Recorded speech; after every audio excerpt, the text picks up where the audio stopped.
Okay, a little bit better. So you get a very good look at what the back seat bucket seats of a Ford Mustang look like right there. They're like baby seats. Yeah. But they kind of like mold to you. Yeah, I mean there's just not much leg room. It's not bad though. It's not so bad. We're going to see my parents, and then we're gonna go to watch my dad play tonight at a place. If you guys didn't know, her dad, well, there it goes. Well, that's okay. It's okay. We're on a roll. Her dad, in addition to being a licensed therapist, is also a very good bass guitar player. He's not an adulator.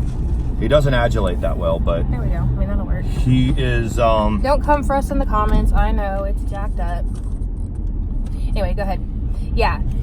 Not only is he almost as good as Mama Beth at the therapy thing, but he also plays the bass guitar as good as Michael Anthony from Van Halen. You think so? Or That's Flea. Sweet. Oh, we can't have that. Or Flea from Red Hot Chili Peppers. You like but this song? Not as good as Geddy Lee from Rush. Not as good as Geddy Lee. Do you like that song, I'm Gonna Miss Her? Where he says, if I go fishing, she's gonna leave, and he's like, I'm gonna miss her. Oh, looky here, I got a bite. Yeah, have you seen it? Yeah. I was like, I'm gonna miss her. Looky here. Let's go buy a Lincoln Mark 8 tonight. Yeah. We are. I'm gonna I think I'm getting rid of the Ford because it's not practical for what we want to do going ahead. Mm-hmm. We already have one sedan, and so it's going to be a truck or an SUV. I think we should do a truck. But you just said the SUV. I wasn't really serious about a Lincoln Mark 8. How the hell is a Mark 8 a SUV? Is that their crossover? Something like that. I mean, it's a Mark 8. I think is actually a really big sedan. I think though. Yeah, I think but their Navigator is their SUV. Yeah. Neither of which we're gonna get. That was a joke. I think I like F-150s, but Sean doesn't like them as much. That's not. I mean, he likes Rams. I like Dodge Ram. I've had a Chevy Avalanche, and I've had a Toyota Tundra. I've owned those two. You don't like the Avalanche? I don't like the Avalanche. I don't like the way it looks. It needs to decide whether it wants to be whether it wants to be, yeah, exactly. It's really good for hauling fishing gear though, because it's got the. Well, that's why you need a regular truck. But we'll see. It's kind of hot. Can you make it cooler? I just shut it off. I mean, whatever. I don't know how it works in here. Sorry if we're boring getting going here. But when we get home, I won't take up much more of your time right now. But when we get back, we're going to unbox. We have presents. We've got stuff that we got to help. I didn't show any of my body parts for it, but you guys did help, and that's awesome. You guys did help, and we need about, I guess, 30 people to get to 1,000.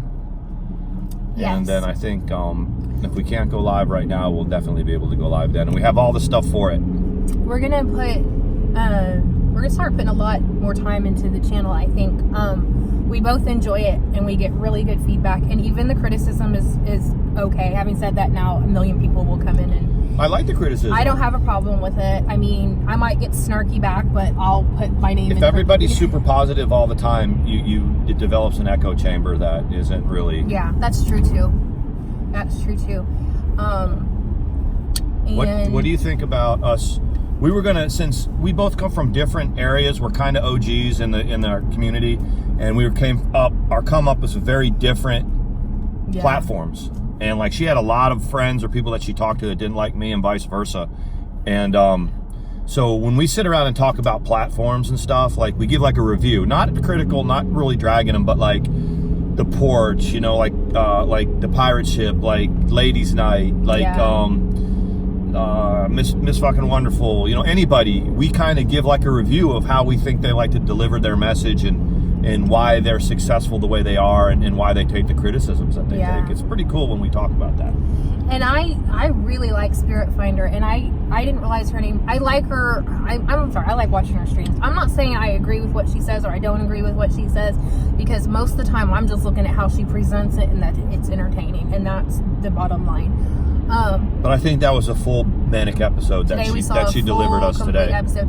And when she finally got to the point, it was that a friend was betrayed. is what it seemed like. Well, everybody, it's all kind of, every story is kind of revolving around the whole suboxone thing that was put to rest, or sort of, it really wasn't put to rest, it was really open to back up. Everybody did this streams saying, let's put this to rest. But what they really did was open it back up. Everybody opened it back up a little bit, because the OGs, the people that have been here for a while, we all remember it different, and we all remember it from the position that we were on. The bottom line to me, and I think that everyone agrees with, was that somebody was struggling with withdrawal, and then there was somebody that had some empathy for that and wanted to help. Yep. And because the community is so daggone paranoid, or used to be paranoid about calling the cops, about what's illegal, about this and what's that, it turned into a whole bunch of different rumors and a whole bunch of different conspiracy, which, if I'm going to be completely honest, where I was sitting, we were part of that conspiration. We were part of contributing to what we were saying and doing as well. You're like, who accused you? Man, it could have been us. yeah, they're all on the, they were all on there, you know, talking about who was accused, who said this. Somebody said that, and I'd look at Mandy and say, is it me and Tricia that said that? I mean, we might have. I didn't listen. Yeah. I guess because I was always so open about being on suboxone, it at one point it came up that I was like, I can't send out my strips. I need them. Yeah, you were implicated for a second, and I think B did something to She did today. She made a thing and said, you know, sort of apologize for how you were. I mean, I look at it two ways. If I look at it as an addict, I can absolutely, I see it. It was a really shitty thing for Rainbow to do, to turn on B for whatever reason, and to tell anybody. It was shitty for Pam to air it. Pam pretty much owned that last night, so she didn't know anything about the drug. She didn't know anything about whatever. She went off of what Rainbow said. She doesn't even like Rainbow anymore, and whatever. Right. And so, you can turn here, because you don't have to get on it. You'll stay on the feeder road to get there. Oh yeah, I forgot. We're not going to Discovery. We're not going home. That's the bottom line, and I think that anyone who's ever withdrawn from an opioid, anything really, but specifically an opioid, understands that you would do anything to help somebody. But then if you look at the other side of it, and I think B's admitted, it's like, what the hell were you thinking? But I don't know. It's just hard to. It was an impossible situation. There was no choice but to lie. And for the people that didn't like B at the time, it was a perfect way to spin it in a bad way, you know. And I'm trying to get over, but this guy's not. He doesn't know you want over. Yeah, he does know. I had to get all. Ooh, it's a what are those? A cougar. A Mercury Cougar? Yeah. Oh no. What? But I know it's got a Cougar or something. Must be an Impala. Oh, that's a Chevy. Yeah, it's a Chevy Impala. Nice one. No. Maybe a Cadillac Escalade. But if you didn't like B, or you were beefing with B, it was a perfect way to make her look like something other than what she was trying to be at the time, which was somebody with empathy that was trying to help somebody else. And absolutely, like, Telfer's very open about her struggle that we kind of went through together when she got off of Percocet, and she used, I mean, her story is her story, but which is why you guys have bonded as well as you did. And she gives me a lot of credit. She did the work, not me, but I appreciate her, what she says, because she speaks very highly of it, and I'm honored that she does, but she did the hard work. And like Telfer, not like Telfer, it's getting off a 6-year Percocet addiction was hard.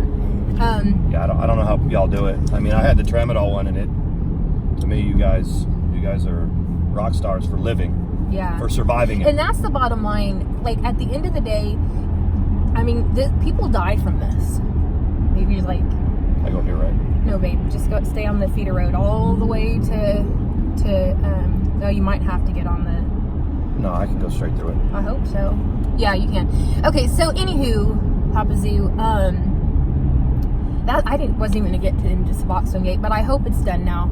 I understand why all of the parties sealed their lips. I get that. Yep. This community was not in a position. It was anything to make anybody. If you could get one piece of dirt on anybody, you could. Hey, look at that stage.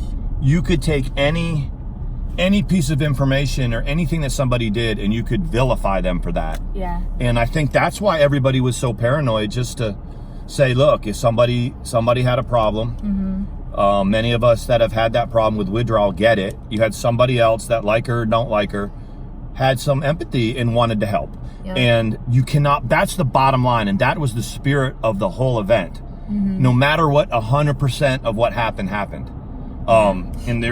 And not surprisingly, someone from the pirate ship Rainbow happens to be the biggest asshole, because she turned on a friend that was going to help her. And I don't think it was her husband. I think it was her, and I think she still uses it. Yeah, I mean, she's obviously altered a lot. And I think, I do. I think she's the asshole in the situation. I think everybody kind of agrees with that. Yeah. Everybody kind of agrees that she's the real jerk in all of it. She's the one who brought it to light. She didn't have to open her mouth about it at all. And then they said she ended up going to rehab. That was the end of the story. She went to rehab. But then they talk about now that she's in pain management. Okay, if you went to rehab for addiction and you're back on pain meds, I'm going to call a spade a spade. You're an addict that's using. Yeah. Sorry. Yeah, that's it. I mean, a lot of, yeah. If you, I never took a pill that wasn't prescribed to me, but I abused it, and I'm an addict. Yep. Sean was chemically addicted. He didn't abuse it. No. It didn't make him high, but he was chemically addicted. If I stopped using the medication that I was, it was tramadol.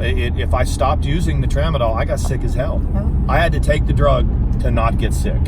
So I had to get weaned off of it. And they used gabapentin to wean me off of it. The people that don't know, tramadol is also called Ultram and something else. It's not Norco. It's not Vicodin.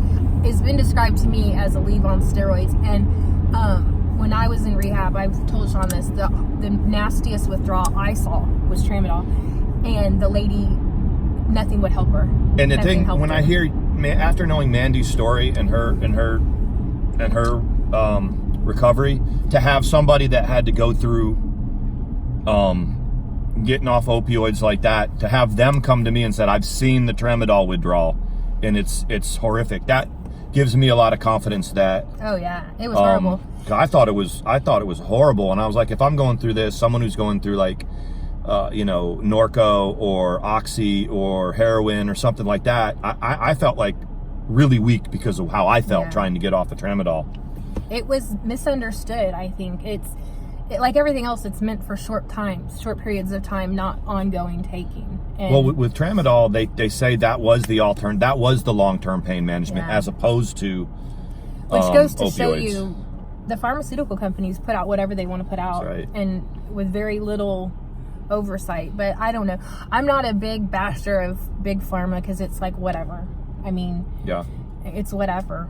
And if we want to dox what people are saying or what they're going through, very rarely do you get the right story anyway. I'm getting doxed almost daily with by medical records and stuff like that. Loved you at one time. Yeah, and and it's I'm letting it. People are saying she's doing this, she's doing that, and I'm getting bits and pieces of it, and it's very inaccurate. So it's not really, it's not doing anything for me. It's like, well, it's lies anyway. But there'll be one or two people out there that'll take it and they'll run with it. And going back to the whole thing with Rainbow and B, this community took it and they ran with it and blew it way up into something, a bunch of different things. The porch had the biggest hand in that. The porch had a huge hand in it. Al said last night in the chat, she said... Pam owned that, though. She did own it, but original Al said last night, the porch, since it's been gone, there's a lot less chaos. They need to see. I don't know. I kind of tend to see that a little bit. We see that, but I see people trying to start it again. Yeah. I see people trying to inject it, trying to start shit about different people. Nobody cares that it gets started because we all freaking watch it. We all watch it, and when it gets to be real life and dumb shit like that, that's ridiculous. And it's really for the new people, because those of us that have been here for 2 or 3 years really know everybody's story. Yeah. And we know about each other. Yeah. And there you go. It's nothing that you're not going to say anything to people that they don't already know. Like there was a few people that are saying this whole suboxone thing, blah blah blah. Well, if you weren't here 2 years ago, you don't even know. It's brand new to you. It's old news. It didn't even need to be brought back up. And I guess just quickly, those of you who have no idea what suboxone even is, because some people may not have even remembered the story. Yeah. Suboxone is supposed to be for all intents and purposes, a temporary medication. You take it when you go into full withdrawal from an opioid. They use it for heroin too. It's not used for meth or anything like that. It's opioids and opiates, which is basically the same thing. And you have to be in full withdrawal, and you take it. and they taper you down like in a 3-day period, and it takes most of the severe withdrawals away. In fact, pretty much all of them. But then you go into post-acute withdrawal, and that's completely different. But it's not, I mean, I've been on it for 3 years, and I never intended to be on it for 3 years, but it's hell to get off of. You just have to taper off of it, and you just do a long taper, and I will, but not today. But you guys, I've learned so much from being with Mandy about things like that. I mean, because it's kind of like, you know, I'm hearing it for somebody that's been through it. She's been through the trenches of it, and she took the time to do her homework on it. Because there's a lot of people out there that believe if you're on Suboxone, you're not clean. Yeah. And you're not sober. And it's not heroin. I saw that last night. It's not heroin. It gets you off of heroin. Right. It's an opioid, but it's not. It's different in the way that it affects the receptors, and that goes into the chemistry of it. I don't. But as far as something like NA or AA, they are considering you clean if you're. They are, because it's prescribed. So AA's doctrine says that you can use Suboxone as. They're not doctors. Their big thing is we are not doctors. Yeah, okay, gotcha. So. But it's a huge life-saving lifestyle and philosophy, though. Yeah, it is. It's but I do believe that it's also Big Pharma's way. If having said I wasn't going to like that, they'll keep people on something. Like you're going to take away, you know, okay, you've taken away our right to over-prescribe and over-market these things, but you know, whatever. Anyways, I'm going to stop it for now, but we'll show our surprise when we get home. Yeah. And whenever that is, and maybe I'll upload it on my parents' Wi-Fi because it'll be faster. Okay, talk to you guys later. Peace. Bye.